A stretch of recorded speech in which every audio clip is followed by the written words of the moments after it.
Hello बच्चों, आप सब कैसे हैं? आई होप कि अच्छे होंगे। मैं आकाश कुमार भड़ाना, आईटीसी लेक्चरर। आज मैं आपको इकोनॉमिक्स का 11वीं क्लास जो है आपकी, उसका पहला चैप्टर आपको पढ़ाने जा रहा हूं। और मेरी उम्मीद रहेगी कि मैं आपको बहुत सरल भाषा में और बहुत ही आपका शब्दों में मैं आपको पढ़ाऊँ। और मैं उम्मीद करता हूँ कि जो मैं आपको पढ़ाऊँगा आपको मेरे द्वारा पढ़ाया बहुत अच्छे से समझ आए। और मैं साथ में ये भी अनुरोध करना चाहूँगा आप सभी से कि जो भी आप पढ़ना चाह रहे हैं, जो भी हमारे 11वीं क्लास का लेसन है, आप कृपया अपनी बुक लेकर बैठ जाइए। क्योंकि जहाँ भी मैं आपको बताऊँगा ये सब्जेक्ट या ये टॉपिक आपके लिए बहुत ज़्यादा आपका महत्वपूर्ण होने वाला है। लघु उत्तरीय प्रश्न के लिए, अति लघु उत्तरीय प्रश्न के लिए या लॉन्ग प्रश्न के लिए। तो साथ में आप पेंसिल लेकर बैठेंगे तो आप उसको अंडरलाइन करते चले जाएंगे, ताकि आपकी चीज़ें सारी क्लियर होती चली जाएँ और साथ में हम अपनी परीक्षा के लिए भी अपना तैयार होते चले जाएँ। इसीलिए सभी बच्चे अपनी बुक लेकर बैठे, ये मेरा आपसे अनुरोध है। ठीक है, तो आप सभी ध्यान दीजिए व्हाइट बोर्ड की तरफ। मैं आपको दिखाना चाहता हूं। देखिए, आज हम लोग 11वीं क्लास का जो अर्थशास्त्र है, हमारा जो सब्जेक्ट है बच्चों अर्थशास्त्र, हम उसको शुरू करने जा रहे हैं। इसका जो पहला चैप्टर है हमारा, स्वतंत्र भारत की पूर्व संध्या पर भारतीय अर्थव्यवस्था। देखिए, जो आज का हमारा जो मेन आपका टॉपिक रहेगा, हम यही जानने की कोशिश करेंगे कि जो हमारी भारतीय अर्थव्यवस्था है वो कैसी है, और जो हम स्वतंत्रता से पहले हमारी अर्थव्यवस्था क्या रही और स्वतंत्रता के बाद हमारी अर्थव्यवस्था कैसी हो गई, हमारा उस विषय पे अध्ययन रहेगा। और कौन कौन सी ऐसी वो आपकी चीज़ें हैं जिससे हमारी अर्थव्यवस्था को क्या पड़ा, फर्क पड़ा, आपका इफेक्ट पड़ा, और उनका साथ में आकलन पढ़ेंगे। और हम ये भी देखेंगे कि भारतीय अर्थव्यवस्था की क्या विशेषताएं हैं, उन विशेषताओं का अध्ययन करते हुए और उनमें कौन कौन सी आपकी चुनौतियां आई या ब्रिटिश काल के दौरान जो हुए परिवर्तन हैं, उनको हम बहुत अच्छे से आपका अध्ययन करेंगे। साथ में उन कारणों को भी देखेंगे कि ऐसे क्या कारण रहे कि जब ब्रिटिशर इंडिया में आए, इंडिया में आने के बाद हमारी अर्थव्यवस्था बहुत अच्छी थी, लेकिन जैसी वो आई, जब उनकी नव नीतियां हमारे यहाँ शुरू हुई, तो एक भारतीय अर्थव्यवस्था जो बिल्कुल अपने आप में स्वतंत्र रूप से अर्थव्यवस्था थी, समय समय पे वो आपकी बदलती चली गई और एक उपनिवेशवाद अर्थव्यवस्था के रूप में बन के रह गई। ब्रिटिशरों ने हमारी भारत की अर्थव्यवस्था को इस प्रकार से प्रस्तुत किया या इस प्रकार से अपने लिए उपयोग किया कि भारतीय अर्थव्यवस्था एक केवल उपनिवेश के रूप में ही प्रयोग होने लगी। यानी कि आप देखेंगे चैप्टर के माध्यम से आपको पता चलेगा कि इसमें केवल क्या हुआ है, उन्होंने भारतीय अर्थव्यवस्था को एक कच्चे माल के रूप में प्रयोग करने की कोशिश करी है और उसी कच्चे माल को अपने देश में डेवलप करके भारत में द्वारा बेचने के लिए अधिक धन कमाने की कोशिश करी है। इन सब नीतियों का हम बहुत ही विस्तार से आपके टॉपिक में, आपके लेसन में हम लोग आपका चर्चा करेंगे। ठीक है बच्चों, तो मैं उम्मीद करता हूं कि सब आप लोग अच्छे से बैठ गए होंगे, अपनी किताब खोल ली होगी और हम लोग शुरू करते हैं। आइए, अब मैं आपको डिजिटल बोर्ड के माध्यम से आपको दिखाना शुरू करता हूं। ध्यान दीजिए। जैसे मैं आपको बता रहा था कि हमारी स्वतंत्रता पूर्व की संध्या पर भारतीय अर्थव्यवस्था को हम पढ़ रहे थे, और उसमें मैंने आपको बताया कि स्वतंत्रता प्राप्ति के समय वर्ष 1947 में भारतीय अर्थव्यवस्था में की जो हम दशा है, जो उसके बारे में हम जानने की कोशिश करेंगे कि जो भारतीय अर्थव्यवस्था में वर्ष 1947 के बाद जो भी आपके परिवर्तन आए या उनकी दशा आई, उसको हम जानने की कोशिश करेंगे। उस पर हमारा मेन फोकस रहेगा। आगे देखते हैं। भारतीय अर्थव्यवस्था को अल्प विकास तथा गत्यारोध की स्थिति में पहुंचाने देने वाले कारकों का परिचय करेंगे। यानी कि बच्चों, हम उन कारकों को भी देखेंगे, उन फैक्टरों को देखेंगे जिसकी वजह से हमारी अर्थव्यवस्था में क्या हुआ, गतिरोध उत्पन्न हुआ या हमारी अर्थव्यवस्था क्या हो गई, थोड़ी सी गिरनी शुरू हो गई। क्लियर है बच्चों? आइए हम इस पर ध्यान देते हैं। देखिए, ध्यान दीजिए। सबसे पहले जो हम लोग शुरू कर रहे हैं टॉपिक, ये एक स्टेटमेंट है, आप इसे एक कहावत मान सकते हैं, कोटेशन आप इसको बोल सकते हैं। देखिए, एक कोटेशन दी है,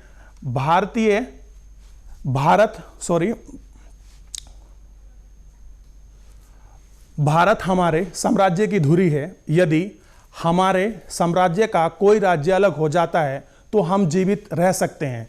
यदि हम भारत को खो देते हैं तो हमारे साम्राज्य का सूर्य अस्त हो जाएगा। देखिए, ये स्टेटमेंट से आपको क्या समझ आया, मैं आपको उसका पूरा मीनिंग बताना चाहूंगा। विक्टर अलेक्जेंडर वुल्स जो हैं, आपके 1894 में ब्रिटिश इंडिया के क्या थे, आपके वॉइसरॉय थे। इन्होंने भारतीय अर्थव्यवस्था को एक व्यापक रूप में आपको इस स्टेटमेंट के माध्यम से आपको बताया है, और उन्होंने साथ में यह भी कहा है कि जो भारतीय अर्थव्यवस्था है वो ब्रिटिशरों के लिए किस प्रकार से काम कर रही है, वो उनके लिए कितनी महत्वपूर्ण है। वो ये बताना चाह रहे हैं कि जो भारतीय अर्थव्यवस्था है, जो भारत है, उनके लिए एक सूर्य जैसा है।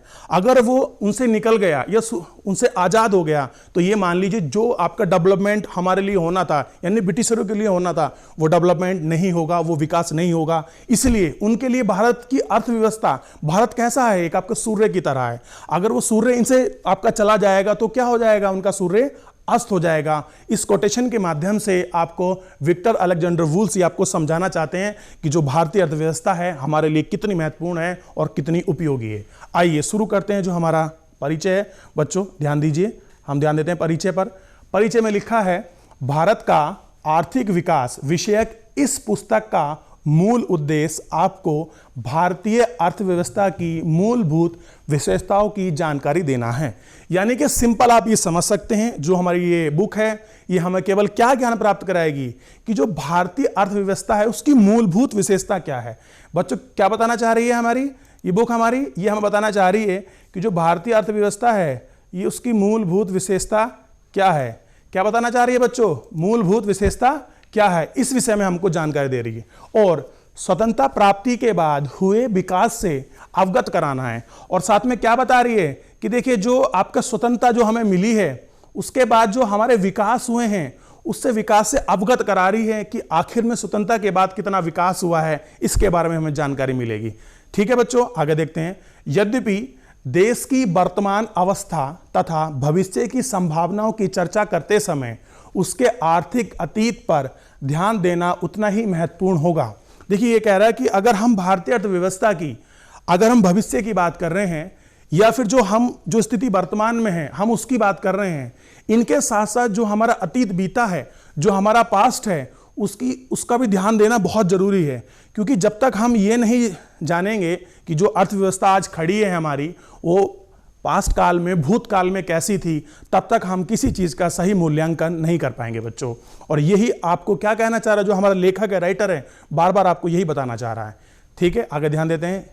इसलिए हम अपनी चर्चा का आरंभ स्वतंत्रता से पूर्व देश की अर्थव्यवस्था की स्थिति से कर रहे हैं।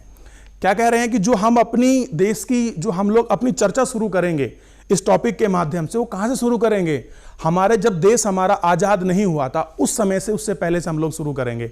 यानी कि जो हमारी चर्चा होगी 15 अगस्त 1947 से पहले की स्थिति क्या रही है अर्थव्यवस्था में बच्चों, हम उस पर आपकी चर्चा करेंगे। ठीक है, चलिए आगे देखते हैं। इसी क्रम में हम उन सब बातों को भी स्पष्ट पहचान करेंगे जिन्होंने स्वतंत्रता भारत के विकास की रणनीतियों का निर्धारण करने में महत्वपूर्ण योगदान दिया है। देखिए बच्चों, साथ में क्या कह रहा है कि हम उन नीतियों को भी देखेंगे जो हमारी विकास की, जो आपकी रणनीति रही हैं, हम क्या करेंगे उनका भी महत्व हम लोग ध्यान देंगे कि आखिर में ऐसी कौन सी रणनीति रही हैं जिससे स्वतंत्र भारत के विकास में क्या रहा है बच्चों, आपका योगदान रहा है। उन रणनीतियों को भी हम क्या करेंगे, ध्यान देंगे।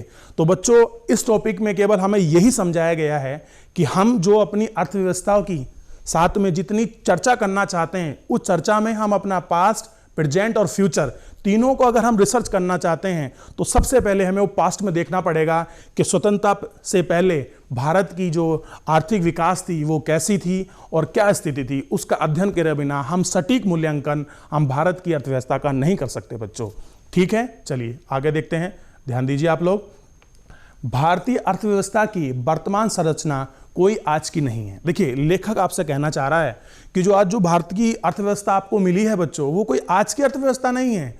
इसके मूल स्रोत तो इतिहास में बहुत गहरे हैं। ये कह रहा है कि अगर आप इसकी पहचान पे जाएंगे, इसकी जांच पड़ताल पे जाएंगे तो इसके जो सूत्र हैं, जो उसके आप बोल सकते हैं जड़ें हैं, वो इतिहास में बहुत गहरी हैं। देखिए बच्चों, आपको पता होगा, आपने सुना भी होगा कि जो भारत की जो अर्थव्यवस्था थी वो व्यापार मूलक भी रही है और ना जाने कितनी प्रकार की रही है, और साथ में हमारी कृषि प्रधान भी रही है। बहुत सारी ऐसी चीज़ें हैं जो ये दिखाती है कि भारतीय इतिहास अपने आप में एक बहुत जटिल अर्थव्यवस्था के रूप में खड़ा था। क्लियर हो गया। विशेष रूप से उस समय अवधि जब भारत 15 अगस्त 1947 को स्वतंत्रता प्राप्ति के पूर्व 200 वर्ष तक ब्रिटिश शासन के अधीन था। बच्चों ये आपके लिए बड़ा महत्वपूर्ण है, आपको पता होना चाहिए कि जो हमारा देश आज़ाद हुआ है 15 अगस्त 1947 को हुआ है। और साथ में एक हमें छोटी जानकारी अपने लिए और अपनी परीक्षा के लिए ये मिलती है कि अगर प्रश्न पूछ लिया जाए कि भारत ब्रिटिशरों के या इंग्लैंड के कितने वर्ष तक अधीन आपका गुलाम रहा? तो आपको पता होना चाहिए बच्चों, इसमें लिखा है कि 200 वर्ष तक। आप सोच सकते हैं कि हमारा देश 15 अगस्त 1947 को आज़ाद हुआ, लेकिन उससे 200 वर्ष पूर्व तक हम किसके अधीन थे?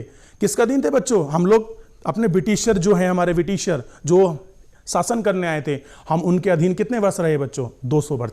आप सोच सकते हो कि जब हम किसी के अधीन 200 वर्ष तक रह सकते हैं, क्या हमारी अर्थव्यवस्था की क्या हालत होगी? ये आप बहुत अच्छे से आकलन कर सकते हैं। क्या वो हमारे लिए कुछ काम करेंगे? ऐसा नहीं, क्योंकि जो भी कोई किसी देश का औपनिवेशिक बनता है वो हमेशा अपने फायदे के लिए, अपने लाभ के लिए ही सोचता है। उसे वहाँ की जनता से, वहाँ के देश से उसे कोई लेना देना नहीं होता बच्चों। ठीक है, तो आपको पता होना चाहिए कि हम अंग्रेजों कितने साल गुलाम रहे बच्चों? तो लगभग 200 वर्ष हम लोग क्या रहे? गुलाम रहे। आइए आगे देखते हैं। भारत में ब्रिटिश औपनिवेश शासन का मुख्य उद्देश्य इंग्लैंड में तेजी से विकसित हो रहे औद्योगिक आधार के लिए भारतीय अर्थव्यवस्था को केवल एक कच्चा माल प्रायद्वीप तक ही सीमित रखना था। यानी कि बच्चों, अगर आप देखेंगे तो जो ये ब्रिटिश उपनिवेश काल आपका आ रहा है, इसका मुख्य उद्देश्य क्या है? इसका मुख्य उद्देश्य एक ही है, जो हमारी भारतीय अर्थव्यवस्था है बच्चों, इसको केवल कैसा बना जाए? कच्चा माल व्यापार तक ही सीमित रखा जाए। यानी कि अंग्रेज यह बिल्कुल निश्चित कर चुके थे कि हमें भारत को अच्छे से कैप्चर करना है, और कैप्चर करने के बाद जो इंग्लैंड में औद्योगिक आपकी क्रांति हो चुकी थी, यानी कि बड़े बड़े उद्योगों की स्थापना हो चुकी थी, और बड़े बड़े उन उद्योगों के लिए कच्चा माल की बहुत ज़रूरत थी। और आप देखेंगे उन कच्चा माल को प्राप्त कराने के लिए ब्रिटिशरों के पास एक ही उपनिवेश देश था, वो था भारत, जो उनके लिए बहुत अच्छा उपयोगी था। इसीलिए वो भारत को क्या बनाना चाहते थे? एक छोटा, मतलब बहुत बड़ा मार्केट हो, जो उनकी कच्चा माल उन्हें अच्छे रूप से आपका प्राप्त करा सके। इसलिए उन्होंने अपनी रणनीतियां बच्चों ऐसी बनाई जिससे क्या हो सके? भारतीय अर्थव्यवस्था को केवल एक कच्चे माल के रूप में ही हम उसको आपका प्रयोग कर सकें। ठीक है बच्चों, क्या कर सकें? कच्चे माल के रूप में ही प्रयोग कर सकें। और उन्होंने इसीलिए उस अर्थव्यवस्था को उतना ही सीमित रखा। आगे देखते हैं। उस शासन की अधीनता के शोषक स्वरूप को समझे बिना स्वतंत्रता के बाद के पिछले 6 दशक में भारत में हुए विकास का सही मूल्यांकन कर पाना संभव नहीं है। बच्चों, आप ये समझिए कि जो भी उन्होंने अपना ये जो अपनी आर्थिक नीति बनाई है, जिससे कि क्या कर सकें? वो शोषक कर सकें, क्या कर सकें कि वो अपना कच्चा माल प्राप्त कर सकें, और इस कच्चे माल को प्राप्त कर कर वो इंग्लैंड ले जाएं। उनकी नीति केवल कैसी थी? ऐसी थी। जब तक हम पिछले जो 6 दशक लिखा ना बच्चों, जब तक हम 60 साल तक उनका पिछला अध्ययन नहीं कर सकते, तब तक हमें भारत की जो विकास की दर है उसको सही हम मूल्यांकन नहीं कर पाएंगे। लेखक ये कहना चाह रहा है हमसे कि अगर हमको सही सटीक मूल्यांकन करना है तो हमें 60 दशक जो 60 साल में जो हुए परिवर्तन हैं उनको बहुत अच्छे से देखना है, और तभी हम भारतीय विकास का सही मूल्यांकन कर पाने में संभव हो पाएंगे। ठीक है बच्चों, तो मुझे उम्मीद है कि जितना मैंने आपको परिचय पढ़ाया है आपको समझ आया होगा। ठीक है, साथ में दूसरा हम लोग ध्यान देते हैं कि जितना परिचय मैं आपको बता चुका हूं, ये एक बेसिक इंट्रोडक्शन था कि आखिर में ब्रिटिशरों ने किस प्रकार भारतीय अर्थव्यवस्था को अपने प्रयोग में लाने की कोशिश करी। यानी कि हमने उनकी विशेषताओं को देखा, और साथ में ये भी कोशिश करी कि अगर हमें भारतीय अर्थव्यवस्था के विकास को पढ़ना है, विकास को जानना है, तो हमें जो आज़ादी से पहले का जो इतिहास रहा है, जो समय बीता है, हमें उसको बहुत अच्छे से पढ़ना है, और क्या क्या परिवर्तन हुए अर्थव्यवस्था के लिए उन सबको ध्यान देना है। हम तभी क्या कर पाएंगे बच्चों? अच्छे से हम अपनी अर्थव्यवस्था का अध्ययन कर पाएंगे। चलिए आगे देखते हैं डिजिटल बोर्ड की तरफ हम लोग। देखिए, ध्यान दीजिए, ये आपको मिला है औपनिवेशिक शासन के अंतर्गत निम्न स्तरीय अर्थव्यवस्था का विकास। देखिए, जो औपनिवेशिक शासन काल के अंदर क्या हुआ है, जो हमारी जो निम्न अर्थव्यवस्था का विकास हुआ है, हम उसके बारे में पढ़ेंगे। यानी कि आप सोच सकते हैं, जब ब्रिटिश हमारे यहाँ आगे रूल कर रहे हैं तो आप मानेंगे कि हमारे यहाँ तो विकास तो होने वाला है नहीं, क्योंकि वो किसका विकास करेंगे बच्चों? अपना विकास करेंगे, अपने देश का विकास करेंगे। उन्हें भारत से कोई लेना देना नहीं है। उनका मुख्य रूप क्या है? बस उन्हें अपना प्रॉफिट चाहिए, उन्हें अपना लाभ चाहिए। चलो बच्चों ध्यान देते हैं। अंग्रेजी शासन की स्थापना से पूर्व भारत की अपनी स्वतंत्र अर्थव्यवस्था थी। क्या थी बच्चों? भारत की अपनी स्वतंत्र क्या थी? अर्थव्यवस्था थी। ठीक है, यद्यपि जन सामान्य की आजीविका और सरकार की आय का मुख्य स्रोत क्या था बच्चों? ध्यान देंगे सभी लोग, एग्रीकल्चर था। आज भी अगर आप देखेंगे, उस समय भी क्या था बच्चों? एग्रीकल्चर था, और आज भी क्या है? एग्रीकल्चर है। यानी कि आप मान सकते हैं कि जब ब्रिटिश इंडिया में आए तो आप कह सकते हैं कि जो भारतीय अर्थव्यवस्था का मुख्य स्रोत था, या सरकार जिसके माध्यम से पूरा कार्य करती थी, उनका जो बेसिक रिसोर्स था वो क्या था बच्चों? एग्रीकल्चर था। ठीक है, क्या था? एग्रीकल्चर था। फिर भी देश की अर्थव्यवस्था में विभिन्न प्रकार के विनिर्माण गतिविधियां हो रही थी। वो कह रहे हैं कि ऐसा नहीं है कि केवल हम जो आपका एग्रीकल्चर है, जो कृषि है, उस पर थे, वो तो हमारा मुख्य स्रोत था, साथ में हम बहुत सारी चीज़ों का निर्माण कर रहे थे। जैसे हम पढ़ते हैं, आप देखेंगे रेशमी जो हमारे वस्त्र हैं, इनका प्रयोग, जो आपकी धातुएं हैं इनका बना रहे थे, बहुमूल्य आपके मणि रत्न आदि से जुड़ी विशाल शिल्प कलाओं का उत्कृष्ट केंद्र के रूप में भारत विश्व भर में विख्यात हो चुका था। यानी कि बच्चों अगर आप देखेंगे, भारतीय जो अर्थव्यवस्था थी, साथ में कृषि प्रधान अर्थव्यवस्था थी, लेकिन विनिर्माण के क्षेत्र में आपके सूती वस्त्र उद्योग, आपके रेशमी वस्त्र, धातु आधारित चीजें, आपके बहुमूल्य रत्न, जो आपके मणि वगैरह हैं, और इनसे जुड़ी जो आपकी चीजें थी, शिल्प कला इतनी उन्नत थी, इतनी विकसित थी कि उसकी मांग कहाँ थी? पूरे विश्व में थी। वो विश्व विख्यात थी कि भारतीय शिल्प कला कैसी है? बहुत अच्छी है। और उसकी डिमांड कहाँ थी बच्चों? विश्व बाजार में क्या थी? उसकी मांग थी। और ये सब चीजें क्या थी? उससे आपकी जुड़ी हुई थी बच्चों, क्या थी? उनसे जुड़ी होती। और ये सब क्या थी? पूरे अच्छे से आपका विख्यात थी। चलिए आगे ध्यान देते हैं। अच्छी सामग्री के प्रयोग तथा उच्च स्तर की कलात्मक के आधार पर बड़ी प्रतिष्ठा थी। यानी कि आप देखिए, जो भारत के द्वारा, जो भारतीय लोग थे, जो आपके कलाकार थे, जो लोग अच्छी सामग्री जो आपका यूज़ करते थे, और जो उनकी उच्च कुशलता थी, जिसके आधार पर वो आपकी मूर्तियाँ या आपके जो भी स्वर्ण आभूषण, जो भी चीज़ें आपकी बनती थी, विनिर्माण, आपके वस्त्र वगैरह, उनकी एक बड़ी प्रतिष्ठा थी। मतलब एक उनका बड़ा रोल था। ऐसे बोल सकते हैं कि आज उस ज़माने में आपका बहुत बड़ा आपका ब्रांड रही होंगी जो आपकी भारत की चीज़ें हैं बच्चों। क्लियर हो गया? लेकिन जैसे ब्रिटिश उपनिवेश आएगा, ये चीज़ें हल्के हल्के आपके समाप्त हो जाएंगी, जो आपको आगे पढ़ने को मिलेगा। आइए ध्यान देते हैं। उपनिवेश शासकों द्वारा रची गई आर्थिक नीतियों का श्रेय भारत का विकास नहीं, बल्कि अपने मूल देश के आर्थिक हितों का संरक्षण और संवर्धन ही था। यानी कि बच्चों अगर आप सिंपल देखेंगे तो जो ब्रिटिशरों द्वारा यहाँ भारत में आके जो अपनी नीतियाँ बनाएगी, और जो उनका मुख्य उद्देश्य क्या था? भारत का विकास नहीं था, बल्कि क्या उद्देश्य था उनका? भारत जो जिस वो मूल देश के हैं, यानी कि जब वो भारत में आए और उन्होंने जब अपनी औपनिवेशिक नीति रची और जो उन्होंने अपनी आर्थिक नीतियां बनाई, उनकी आर्थिक नीतियों में मुख्य केंद्र कौन था? अपना मूल देश। यानी कि जहाँ के वो लोग हैं उसी को क्या करना है? उनको आपका डेवलप करना है। उनकी ये नीतियाँ थी, उनको संरक्षण करना है, उनको संवर्धन, उनको बढ़ावा देना है। यानी कि उनको भारत की अर्थव्यवस्था से कोई लेना देना नहीं था। आप सिंपल ये मान सकते हैं। उनकी जो आर्थिक नीतियाँ थी, उनका मेन एक ही उद्देश्य था, और वो था केवल अपने देश का विकास करना, अपने देश की अर्थव्यवस्था को बढ़ावा देना। ठीक है बच्चों, चलिए आगे देखते हैं। भारत की अर्थव्यवस्था के स्वरूप के मूल रूप को बदल डाला। अब देखिए, जो भारत की अर्थव्यवस्था का जो मूल स्वरूप था, उसको क्या कर दिया उन्होंने? पूरा आपका चेंज कर दिया। कैसे चेंज करा, हम आगे देखते हैं बच्चों। देखिए, भारत इंग्लैंड को कच्चे माल, अब देखिए जो भारत है ये क्या कर रहा है? इंग्लैंड को कच्चे माल की आपूर्ति करने तथा वहाँ से बने तैयार माल का आयात करने वाला देश बनकर रह गया। यानी कि सिंपल आप ये देख सकते हैं कि जो हमारा भारत है वो कैसा बनकर रह गया एक, यानी कि भारत का कच्चा माल कहाँ जाएगा? आपका इंग्लैंड। और इंग्लैंड में क्या होगा? उसकी आपकी मैन्युफैक्चरिंग होगी, और मैन्युफैक्चरिंग होकर विनिर्माण होकर अच्छी तरह से वापस वो कहाँ आएगा? भारत। और जब भारत आएगा तो भारत में कहाँ बिकेगा? भारतीय बाजारों में। तो आप मुझे बताइए, यानी कि पैसा किसको मिलेगा? जो आपका प्रॉफिट होगा वो बच्चों किससे होगा? यानी कि जो लोग, जो आपके व्यापारी उन्हें बेचेंगे, और वो सारे व्यापारी कहाँ के थे बेचने वाले? सब आपके इंग्लैंड के थे, क्योंकि वो भारत से बहुत आपके सस्ते रूप में आपका माल खरीदते थे और उसको वापस इंग्लैंड भेज दिया करते थे, और इंग्लैंड से वो माल बनकर भारत में बहुत उच्च कोटि के रूप में और ज़्यादा पैसे के रूप में भारत के बाज़ारों में आता था।